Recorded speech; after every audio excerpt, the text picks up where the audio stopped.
I'm Michael Notaro. I'm the director of the Center for Climatic Research within the Nelson Institute at UW-Madison. I'm going to be speaking about fostering neurodiversity in support of effective STEM learning. I'm collaborating with the Welty Environmental Center, in particular Brenda Plackins, Darian Becker, and Erin Wilson. Also with Achieving Collaborative Treatment, Matt Nummacher, who's the clinical director. That's a South Central Wisconsin autism therapy service. And also collaborating with Beloit College, Tanya Carey and David Segura. And the funding's from the National Science Foundation GeoPaths program. There's a couple of words. I want to make sure everybody's either in person or online is familiar with these terms. STEM is science, technology, engineering, and math. Neurodiversity is diverse or unique way of thinking, processing, recognizing different stimulus. And I'm going to be talking, first of all, really like a 10,000 feet evaluation of diversity in our field, and then narrowing down. So at first, I'm going to really be talking about the major diversity issues in STEM and geoscience, then narrowing in on issues related to autism, and then narrowing in on our efforts to target that one specific aspect. So I'm really going to kind of cover the whole encasing issues of diversity challenges. So the first point I want to make is that the Committee on STEM Education of the National Science and Technology Council has pointed out that our government has three primary goals towards education and employment in STEM fields. One of the goals is to establish strong foundations of STEM literacy. A second goal is to enhance diversity, equity, and inclusion. And a third goal is to prepare for a future STEM workforce.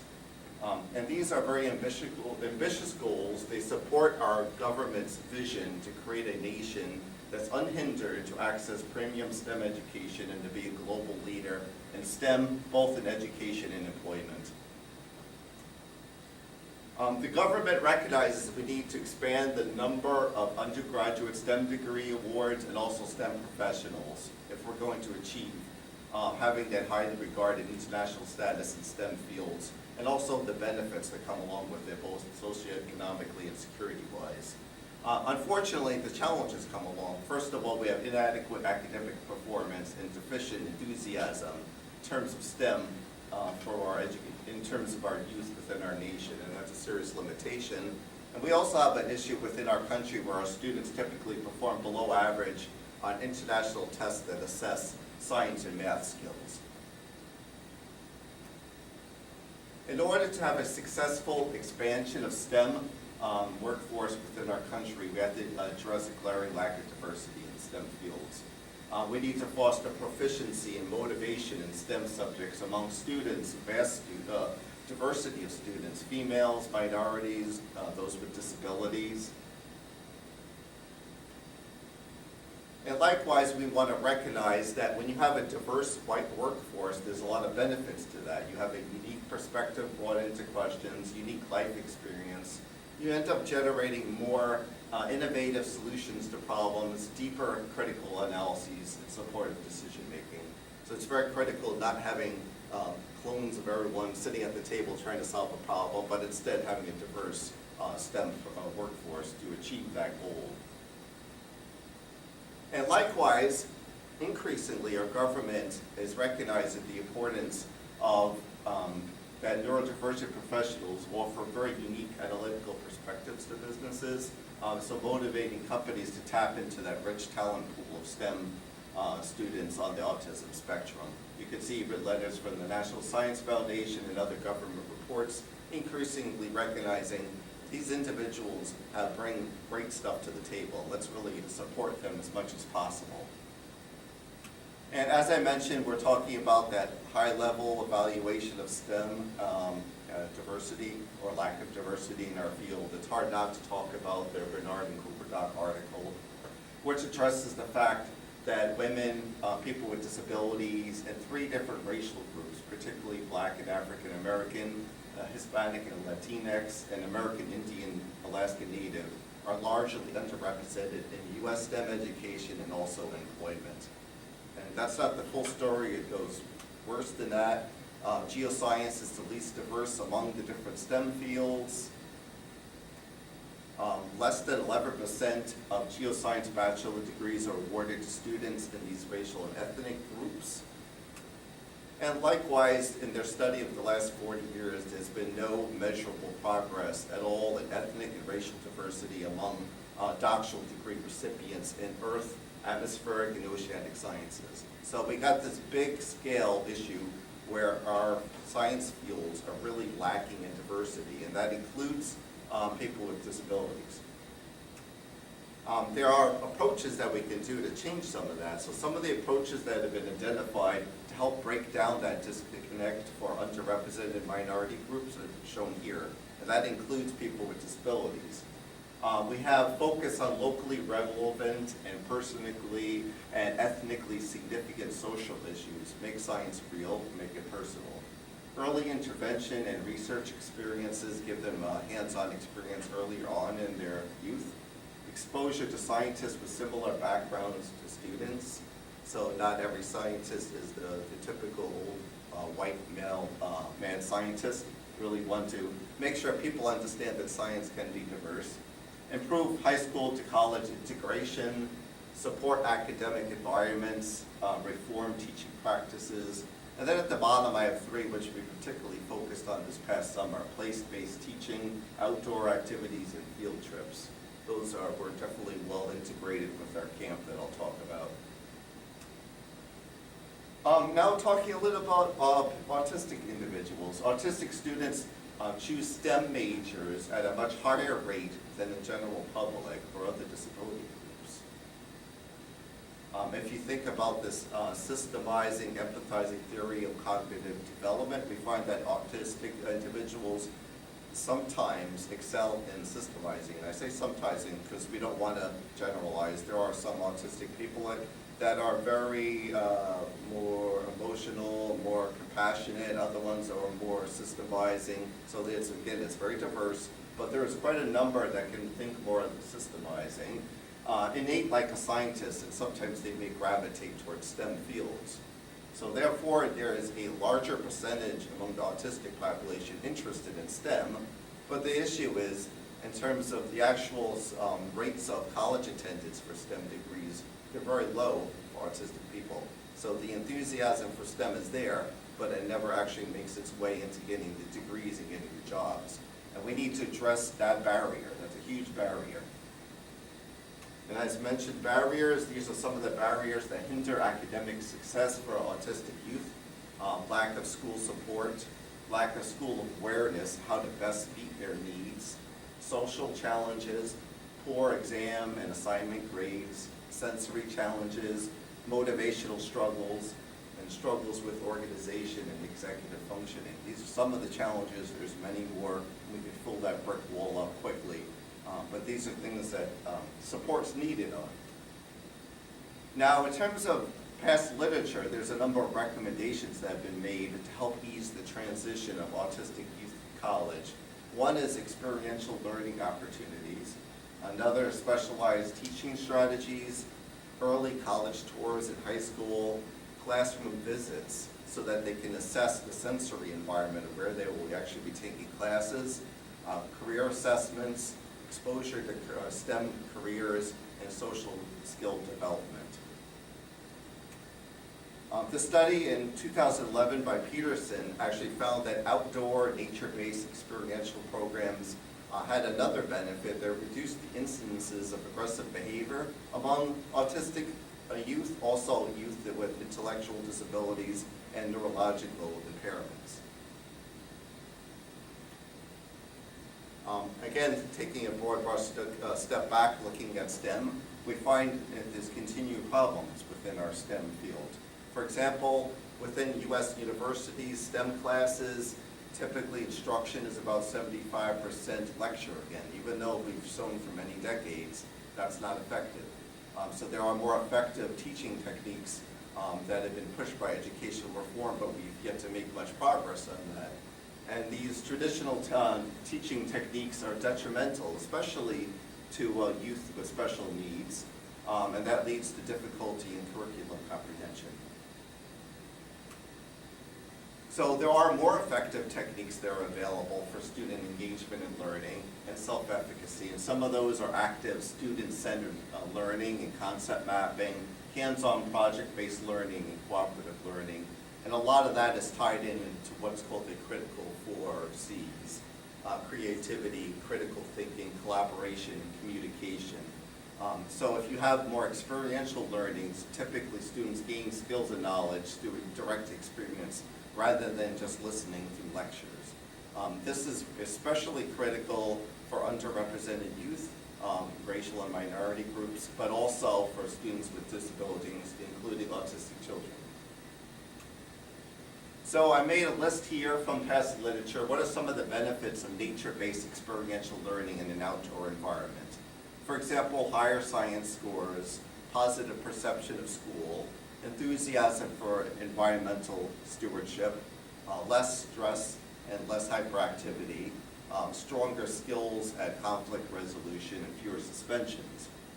Now more specifically, what are the benefits of citizen science projects? Connecting students to their local natural environment, improving students' perception of science, enhancing science literacy, instilling disciplinary knowledge, and also opportunities for teacher professional development. So clearly there's a lot of strong benefits to nature-based learning. So we're going to zoom in now. We did a lot of high-scale discussion. We're going to zoom in down to our National Science Foundation project, which was focused on the small city of Beloit, Wisconsin. More facts to think about that are hard to look at, but USA Today, back in 2019, awarded Beloit the title of Worst City in Wisconsin. And the 4 reasons that they cited is the fact that the poverty rate in Beloit is about twice the state rate, higher than 90% of U.S. cities. Median home value is half the state median. Its violent crime rate is 33% higher than the state, and its unemployment rate is more than double the state rate. So we're dealing with a lot of challenges in Beloit in this community. Alternatively, there's a great amount of diversity in Beloit, and that's a strength.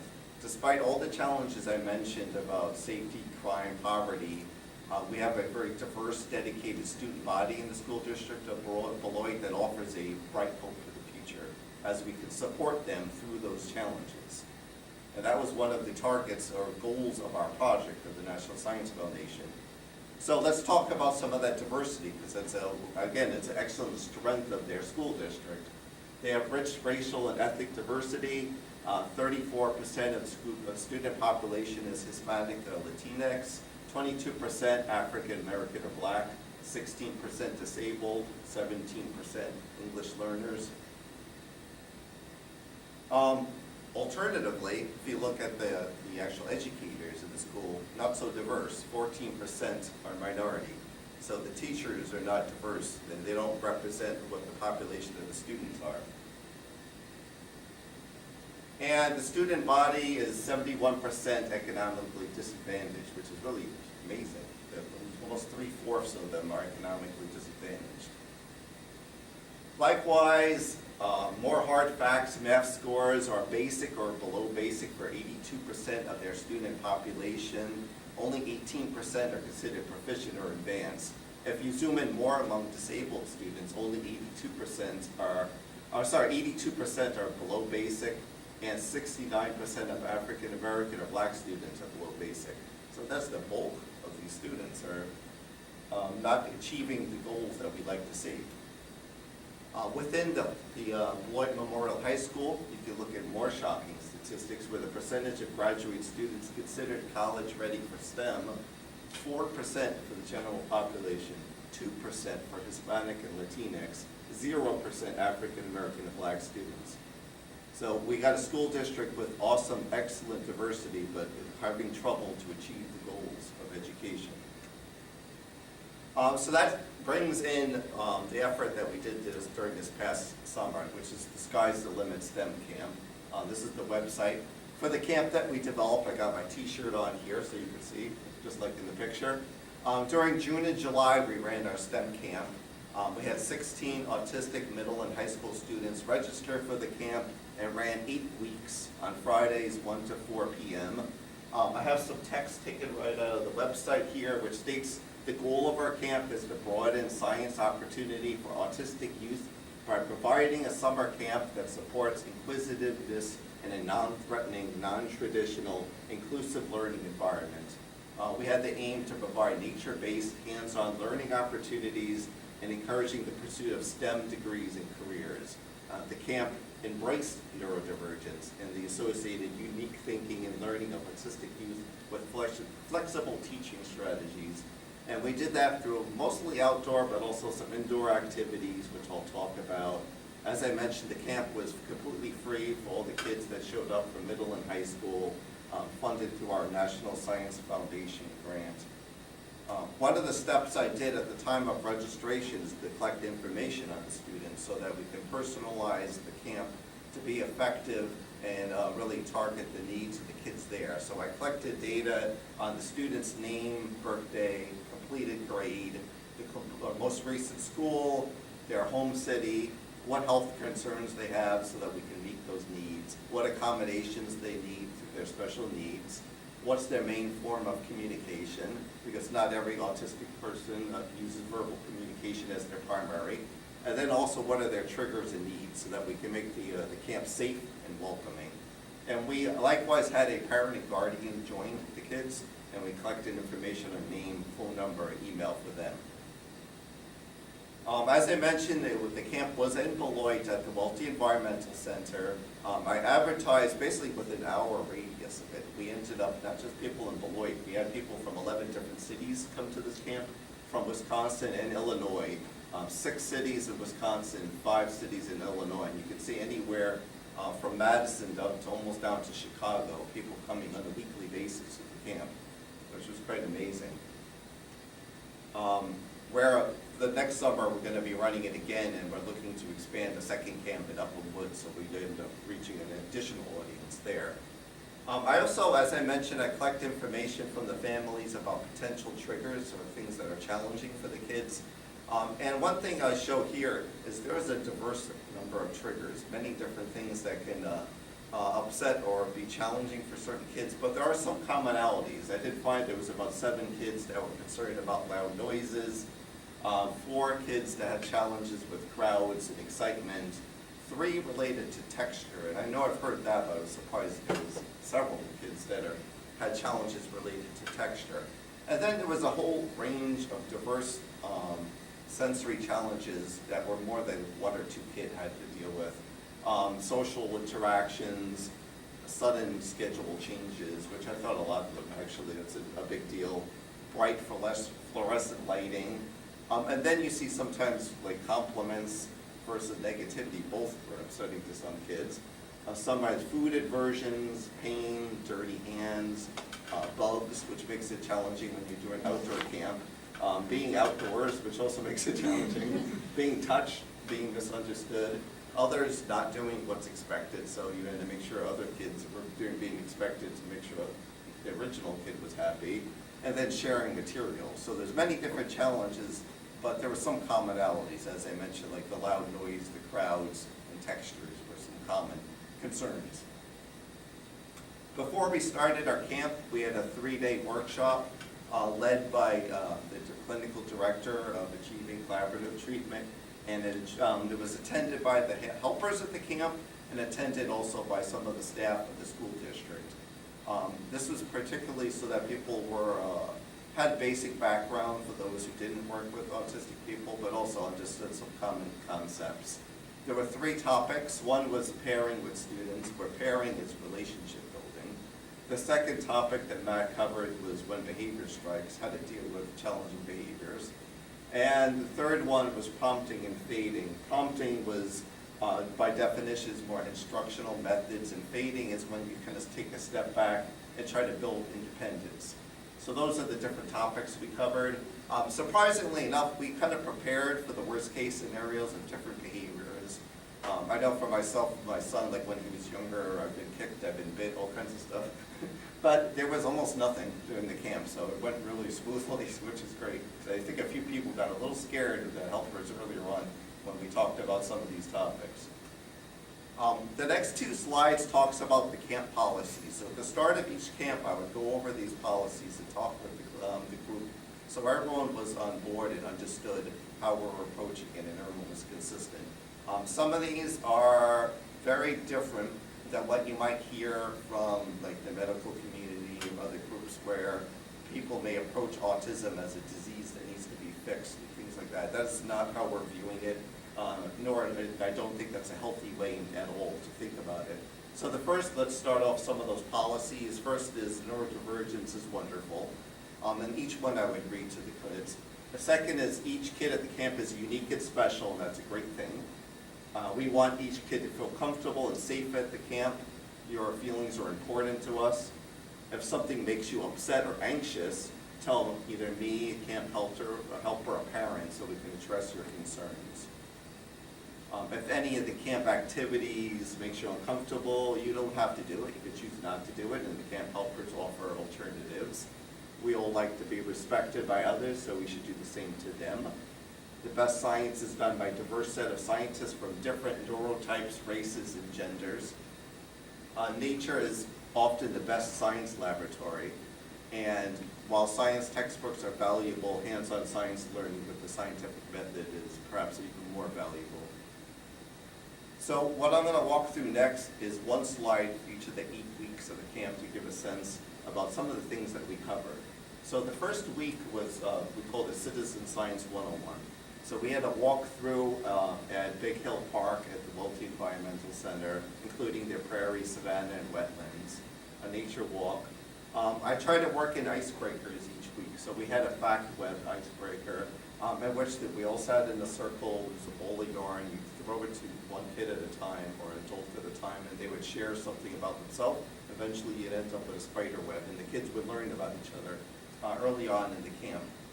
At the end of the day, we had a STEM career panel in which we had Julie Urum, the Executive Director of Nature at the Confluence Environmental Center, came, and then also Abby, a Beloit College biochemistry undergrad, and Olivia, Beloit College geology undergrad, and they shared their experience with STEM. In the second week, that one's called What's Up, Doc? Because up as in the atmosphere. So I don't know if everyone's familiar with GLOBE, but I'm active in the NASA GLOBE program, Global Learning and Observation to Benefit the Environment. And it's basically a youth citizen science-based program, and it has different protocols. The atmospheric protocol was to focus that particular week. We had a icebreaker at first, which was a bingo activity with a bingo card, which was facts about themselves, like I own a diary, I visited Madison, I have a dog, I like reading, and the kids would go up to each other one by one and check off what fact was true of the other kid. So that got the kids talking to each other and building social skills.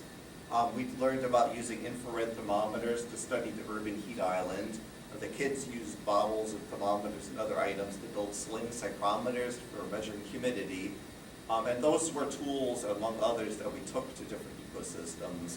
3 different ecosystems throughout Big Hill Park, a paved area, a prairie area, and a wooded area. And we compared stuff like air temperature, humidity, surface temperature, and how they differed across the park.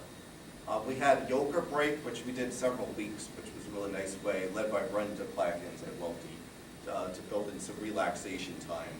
And then we did our cloud in the bottle experiment, which was super fun, one by one, working with the kids with bike pumps, filling up these, producing clouds in our bottles. That worked really nice. Third week, digging in the dirt. That's the pedosphere or soil protocol of GLOBE.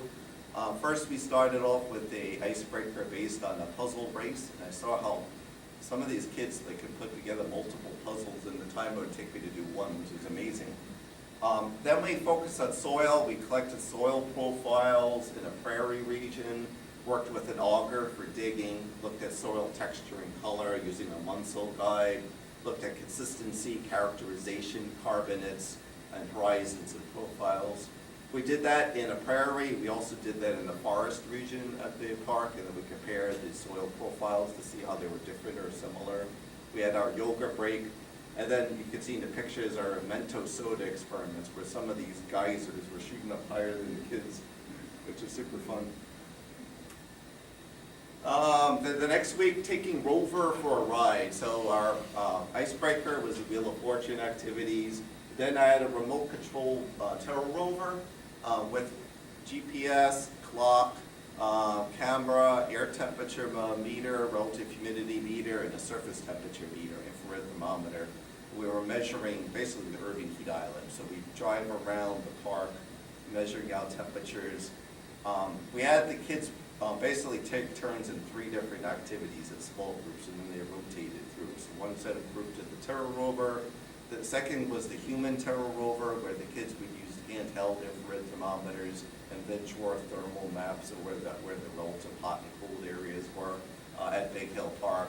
And then the third group were playing with the turtles at the Welty Center.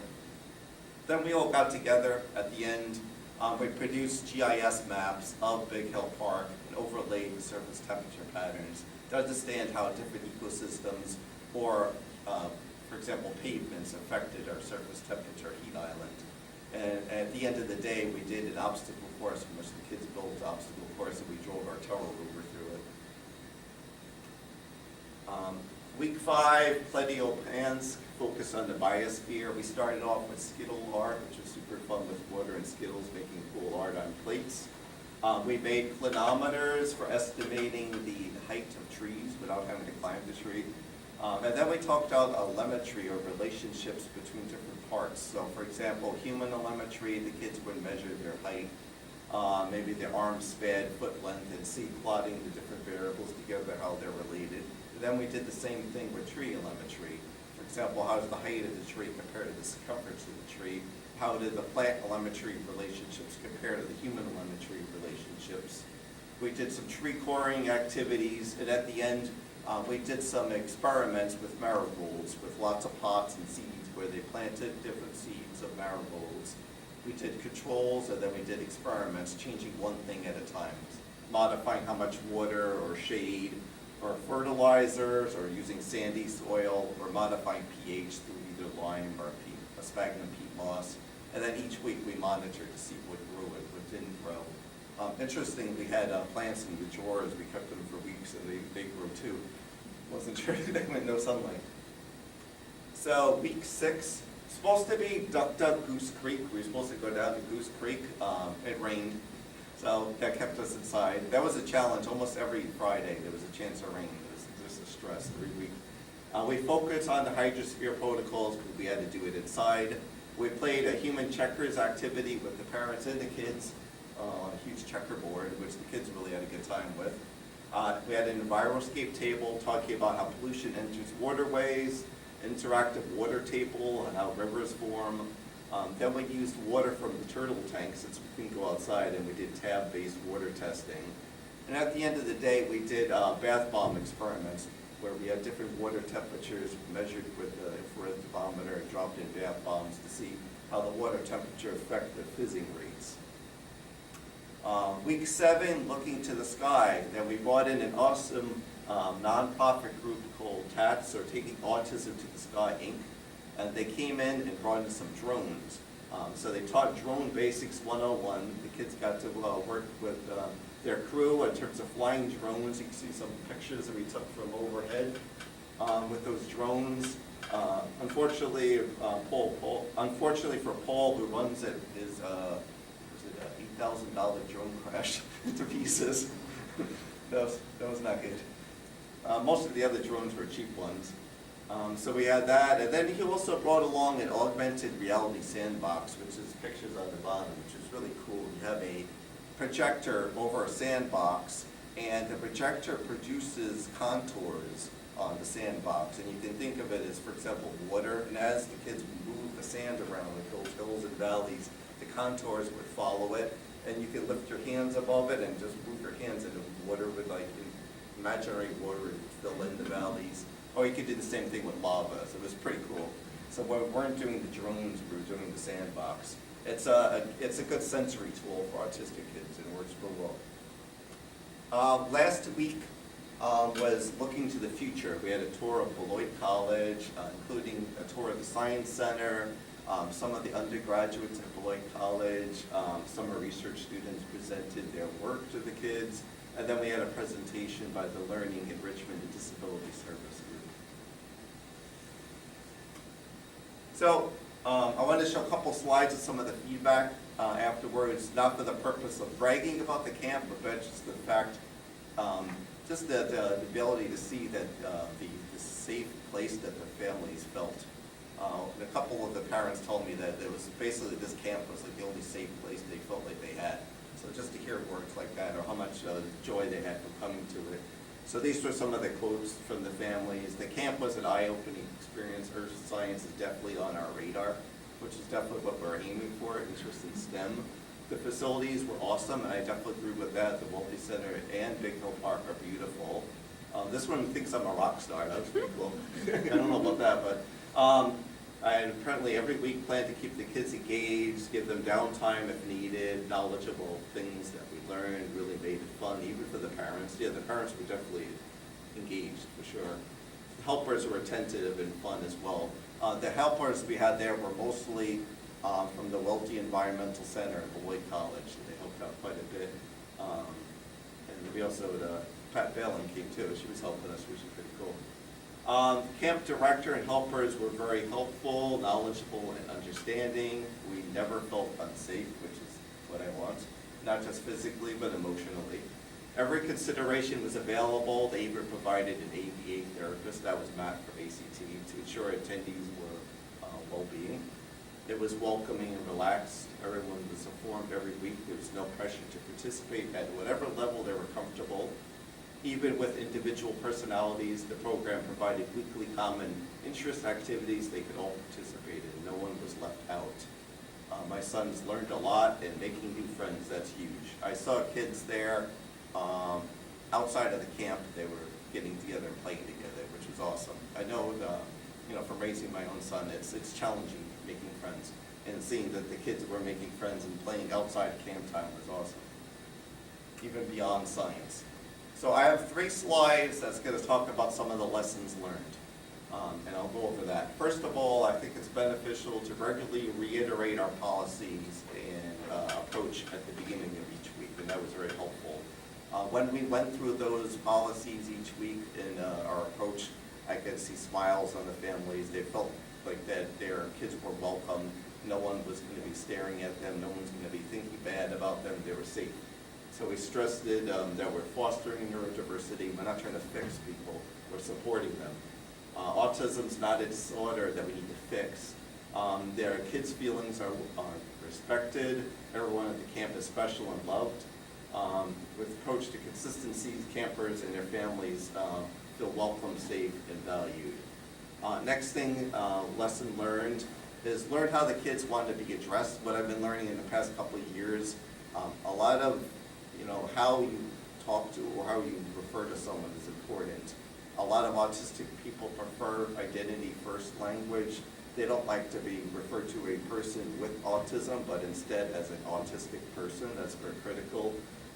They consider that their identity. They don't consider it as something they have, like a disease. It's also important with gender and pronouns. There's a very large number of autistic people that don't affiliate with one of the common genders. So it's important to understand how they want to be addressed and to respect that and show that their preferences are important.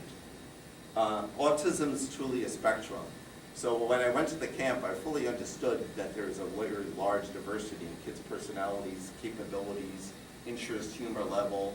But then at the end of the camp, I realized it was even greater than I can imagine in terms of how different each kid was there. It was really amazing. And the fact of the matter is, as a result of that, you really have to personalize your camp. You need to understand the kids, understand what motivates them, understand what stimulus is hard for them, and then to personalize that. So that was very critical. Ensure all camp helpers understand and share the same goals for the camp and understanding in autism and neurodivergence. So it's critical through those earlier workshops, through establishing common policies, through talking before and after the camp how things went. That was very critical. I thought it was very critical to have the kids accompanied by a parent or caregiver. It reduces some of the anxiety, reduces the safety issues. It also gives you a person there who knows the kid best if they're dealing with a challenging situation and they need what's going to work best for them. That person's there. We had helpers, we had me, but at the end of the day, the parent and caregivers are a very critical role. Learn as much as possible about each kid's sensory needs ahead of time and what triggers there are, so you can customize the camp to make it enjoyable, so that you're not doing things in a way that might be easier, but at the expense of at the expense of the kid. So as we collected that information, we put it on a shared drive for our helpers, so each helper knew the different kids, what was difficult for them sensory-wise, what worked well, what accommodation they need, and they can kind of talk back and forth and know what really made the experience enjoyable for that kid. We learned after the first couple of weeks that a few things. First of all, we can't stay idle for very long. If you had even like a break for like 10 minutes, that was too much. You got to keep things going all the time. We couldn't do too many activities as big groups. That doesn't work well. What we found would work the best to engage is basically split into 3 different activities. Say you have 4 kids, and 4 kids, and then cycle through the activities. And then maybe come back together as a big group. That worked best for engaging the kids more one-on-one, and also so they're not dealing with too much of a crowd and overstimulation. And then you can do a more individualized attention. So I mentioned about keeping things moving, hands-on, active, not having too many lengthy inactive breaks. Unfortunately, I think the campus tour and the career panels, I don't think those work too well. I think the kids much more prefer doing stuff, and maybe that was useful more for the parents. But the hands-on activity was much more useful. If there was times for listening where we're explaining some of the activities, we had a bowl of fidgets that we'd hand out, and kids would use those. The Welty Center would provide some hands-on items from their center, from nature, that kids would hold and work with, and that seemed to be very useful. When running activities that could be a stress for some kids, such as digging in the dirt, plan alternative activities that are topically related but allow the kids to not necessarily have to dig in the ground. So when we did the stuff related to the pedosphere, a few of the kids were like right in the dirt and having a blast. Other kids were like, I'm not touching that. So we wanted to make sure we had activities related to the theme that can engage them. There were certain times, once in a while, a certain kid here or there, they just didn't want to participate in those activities. They're dealing with maybe too much overstimulation. Maybe me or one of the helpers would just take them inside and play a game together. So they didn't necessarily learn STEM for that half an hour, but you build social skills, able to get them back to a state where they can be ready to learn. So that was often a plan B. So that's the last slide. Again, this is funded by the National Science Foundation. We're looking to expand this to other communities. UW Extension is showing interest in expanding it in Upland Woods, and hopefully other communities likewise. So if you're interested in any kind of partnership with us, let me know. And any questions?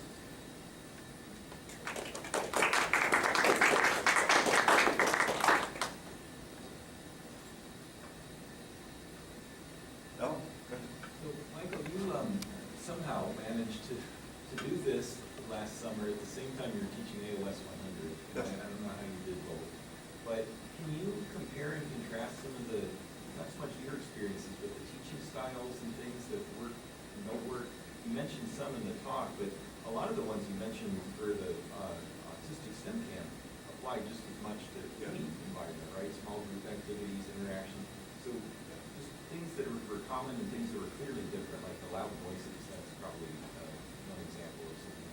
Yeah, so one of the benefits is I actually use some common activities between both the camp for the middle school and high schools and the AOS class.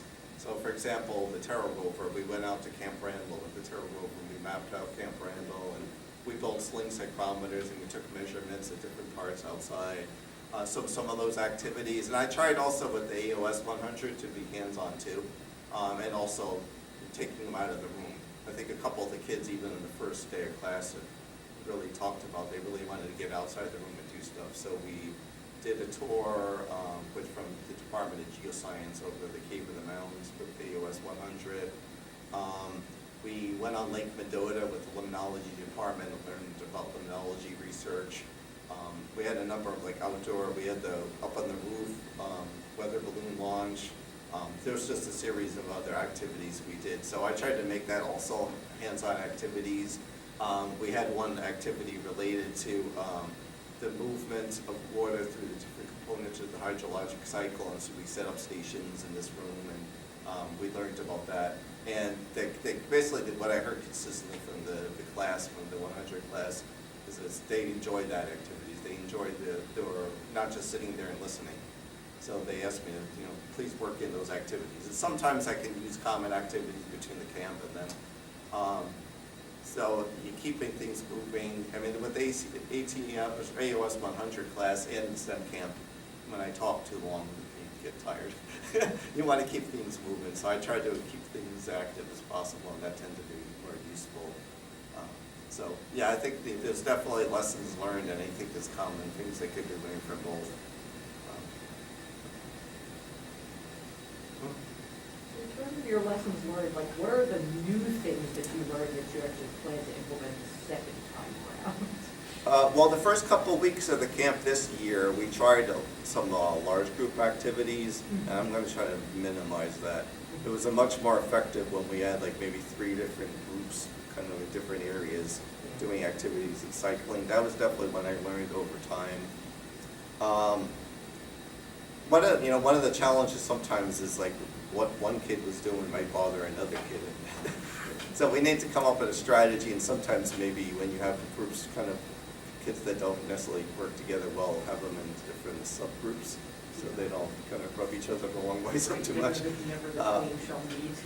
Yeah, I mean, there was definitely things that came along the way. I'm trying to think what other stuff, lessons that,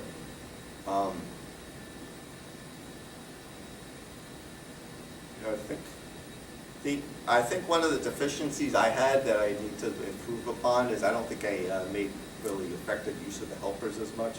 So as the weeks went on, I tried to do that a little bit more. I think the part of the problem was I was a little bit stretched thin, so I probably didn't give enough guidance to them as to what to work on. So they end up being having to be kind of independent to some degree. So I need that to be organized better. So yeah, there's a few things learned along the way. It was not easy. I think partly if I was just doing the STEM camp, it was fine, but I was doing AOS 4 days a week at the camp the 5th day. So I was stretched. Yeah, right. So what I did write in the REU was that if we do get that funded, the REU student will participate as potentially as helpers if they feel comfortable enough with that. So hopefully you'll have a few per week or some chunk of the time period. That'll be, I think, educational for them too, because I think a lot of not too many STEM students learn how to teach or how to cover science in a neurodiverse audience. So I think they're going to get a lot out of that. Yeah, the research program also through Lisa that I'm involved in is also recruiting undergrads and grad students for next summer. So I also put my information for the camp for that too. Okay. So it helped me, but also I think they're going to learn quite a bit, and having experience working with autistic people is something that a lot of people haven't put in much effort or much thought into it. The schools, from what I typically see in a lot of the public schools, their goal is to accommodate, put earphones on the kid, make sure they're comfortable, but that's not, you need to do more than that. Right, you're not really helping them learn. So, yeah, there's a lot that needs to be learned, and I think even the mindset of just treating this autism as being viewed as some disease and looking for a cure, there's a lot to be learned about that. Even some autistic support foundations that are out there, using pictures of puzzle pieces, like they're trying to solve a puzzle. I mean, there's a lot of misunderstanding of autism. I was curious about, you said you had 16 students? Yeah. Do you feel like that was the right number? Or do you feel like you wish it had been smaller? Or could you have done a larger group? I was okay with that, partly because one of the cons of having it free is in certain weeks, some kids don't show up because they didn't pay for it. So as a result, a lot of the weeks we usually get about 10 kids that show up. Where it gets large is because you have 10 kids, plus you got me, plus you got helpers, plus a parent with each one. Then you start getting, when you got 28 people there. That's why you got to divide up into groups. So what the one that we're talking about potentially in Upland Woods, we're talking about also not having it excessively large. If all 16 showed up every single week and may have been pushing it to some degree, But it's a large, Big Hill Park is very huge. We can easily split up outside into different areas, as long as we don't try to bring everyone together at one time. So I think it's manageable. It's just, if it gets to a point, I think when you have 20 or more, then it's just really hard to optimize it in terms of addressing each kid's needs. Then it just becomes more like mass production. So I think at that point it would be better to run 2 separate camps on different days, so it's not too many people at once. Did you, once you got to know the students a little bit, and you also realized breaking into small groups was a good idea, did you really try and tailor the groups to the needs? Like, the one that comes to mind is, the students who just had no interest in getting down into the soil profile. Did you just think, oh, there's a group that doesn't want to do that, I'm just going to make them one group, and they're just never going to do that, we'll do something else for that? Yeah, I never made anyone go into any group. It was basically let the kids and their families decide which group to get into. Most of the activities was like, this group eventually is going to do that activity and that activity, or there could be times where they just kind of skip an activity if they're uncomfortable. But I didn't usually assign, like, these kids are that group. I didn't do that because I wanted to be somewhat hands-off and allow them to move towards what they're interested in. So most of the time that worked really well. There was 1 or 2 times where there was some conflict related to like one kid kind of wanting to do what they want and another kid wanting kids to do what's expected, and that didn't work too good, but most of the time it was okay. The kids got together and cooperated with each other really well. I just know from my own son, like earlier in school, when he would like sit at the lunch table, like, well, don't sit too close and don't touch my stuff. But these kids were all sitting at the table together at like snack break, things like that. No issue. It was amazing. It was so peaceful. I was like, wow, this is working. So, and partly it's it's the difference between a school setting where you have a lot of expectation on you versus when you take them out to a campus. It's just fun time. So I think that's partly why there wasn't a lot of behavioral issues that came up. Would you be doing like different activities the next time around, so maybe people that liked the camp this last time could do it again? I think that's what I'm going to need to do, because there's a number of kids that said they're coming back again. And I don't think it would work well. They just have to do the same thing. I probably will have the drones again, because I think that was super awesome. So, and the augmented sandbox. So I'll do that again, but I will have to come up with different activities so that it's unique. Some of the activities I can use up in Blitz because it's a different demographic, so that it's not the same kids going through the same thing again. I want to play the augmented Yes. sandbox. That sounds awesome. Oh, I had fun, yeah, there was a lot of fun stuff there. I enjoyed that. The sandbox was awesome. I think he said it cost like $200 to put it together, but it was pretty awesome. Yeah, that's the, on the pro, I guess that's one of the differences from AOS 100 or ATM 100. If I teach it again, I can basically do the same stuff again, because most kids, I would imagine, wouldn't take it a second time. But with this, the kids come back again. I don't have the benefit where like, oh, I already did all this, we'll just do it again, because I'm not going to make the kids sit through the same stuff again. So I guess that's one of the differences there too. We have a question online. Yeah. Were you able to draw any connections back to the Beloit population statistics that you referenced in the beginning? In terms of the demographics? Yeah, I think there was some degree of diversity in the kids that showed up, not as much as I would like to see. I don't know all the statistics, but I think unfortunately with like autism and other conditions, the detection rates are not always the same. So whether it's race or gender, so I suspect a lot of women are underdiagnosed, and a lot of minority groups are underdiagnosed. So there's probably a lot more people in those groups that are autistic but are not realizing it. But yeah, we didn't have tons of diversity in terms of the attendees. There were some, but not tons. The 100 class that we did, that was through summer collegiate experience. That was almost all minority students. That's one of their goals, is to engage minority students. So that was awesome. That was, I'm used to in 20 years in this building, not seeing a whole lot of diversity, then having a room full of diversity, that was great. So hopefully we'll see more of that. Is anyone else online with a question? Anything else? Okay, well, thank you. Thank you.